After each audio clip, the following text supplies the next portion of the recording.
बिदर से डकैती कर मुजरिम फरार, हैदराबाद में मचाया हाहाकार। सिकंदराबाद में जमा हो सकता है डेरा, पुलिस का शहर भर में है पहरा। एक खास रिपोर्ट जानिए क्या है पूरा मामला और डकैतों की सच्चाई।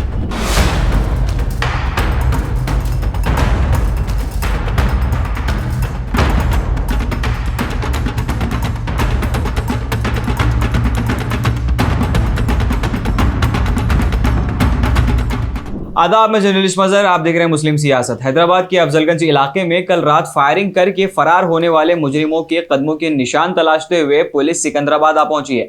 अफजलगंज से फरार होते ही पुलिस ने तमाम तीसरी आंख यानी सीसीटीवी फुटेजेस को खंगालना शुरू कर दिया, जिसके बाद उन मुजरिमों को आखिरी दफा टैंकबट जाते हुए पाया गया था। अफजलगंज से ये लोग ऑटो रिक्शा में भागे थे। हमें मिली जानकारी के मुताबिक मुजरिमों की सिकंदराबाद में होने की आशंका बताई जा रही है। सर्च ऑपरेशन जारी है। ना सिर्फ तेलंगाना बल्कि कर्नाटका पुलिस भी इन चोरों के पीछे हाथ धो के या फिर यूं कह लीजिए कि नहा धो के पड़ गई है।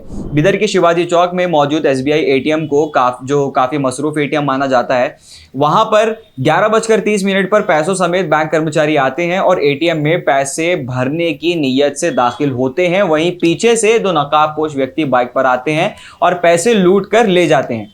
बैंक कर्मचारी जैसे ही कोई हरकत करते हैं, तुरंत चोर द्वारा उन्हें गोली मार दी जाती है। दूसरा शख्स घायल हो जाता है, एक शख्स मर जाता है और दिन दहाड़े दो लोग हाथ में हथियार लिए पैसों का बैग लेकर फरार हो जाते हैं। आपको अब तक की ये बातें सुनकर कोई फिल्म की स्क्रिप्ट लग रही होगी। स्क्रिप्ट पूरी तरीके से तैयार है, बस इसे कोई उठा करके अगर फिल्म बनाना चाहे तो आराम से एक बेहतरीन थ्रिलर फिल्म बन सकती है। अब ये मुजरिम पहुंचे बिदर से हैदराबाद, जहां अफजलगंज के इलाके से इन लोगों को अपनी मंजिल के लिए टिकट बुक करनी थी और इन लोगों का प्लान काफी हद तक ठीक जा रहा था, मगर तभी इन लोगों की मुलाकात रिश्वत से इनकार करने वाले मोहम्मद जहांगीर से होती है। जहांगीर ट्रैवल एजेंसी चलाते हैं। ये दोनों मुजरिम जहांगीर के पास आते हैं और छत्तीसगढ़ के रायपुर के लिए टिकट का मुतालबा करते हैं। जैसे ही जहांगीर को इनकी हरकतों पर शक होता है, जहांगीर ने इनसे बैग्स की तलाशी करवाने को कहा। तभी ये लोग पैसे का एक बंडल जहांगीर को दिखाकर रिश्वत का लालच देते हैं, मगर जहांगीर ने रिश्वत लेने से इनकार कर दिया। अब मौके पर जैसे ही मुजरिमों को खतरे की गुंजाइश लगी, उन्होंने जहांगीर पर गोलियां बरसाई और मौके से फरार होने के लिए कमर कस ली, मगर तभी इनकी झड़प पुलिस से हो जाती है। ये लोग अफजलगंज से भागने में कामयाब भी हुए।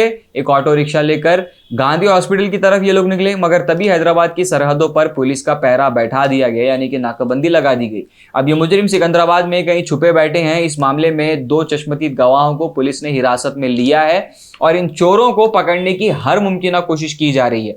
जहांगीर को इसरा हॉस्पिटल पहुंचा दिया गया था, जहां MIM floor leader Akbaruddin Owaisi ने उनसे मुलाकात भी की और उनको बेहतर इलाज का आश्वासन भी दिलाया।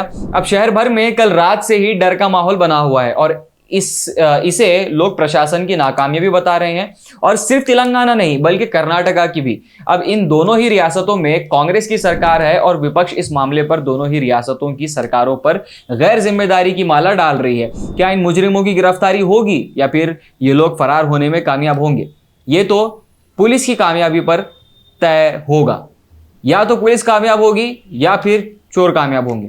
मगर ये तमाम हालात का जब आप जायजा लेंगे तो आप भी इस नतीजे पर पहुंच सकते हैं कि 48 घंटे से ज्यादा बीत चुके हैं या फिर होने वाले हैं।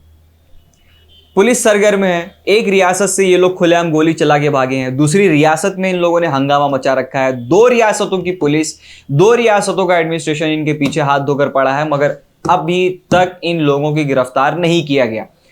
ऐसे हालात के चलते लोगों का लॉ एंड ऑर्डर में भरोसा बना रहेगा तो कैसे?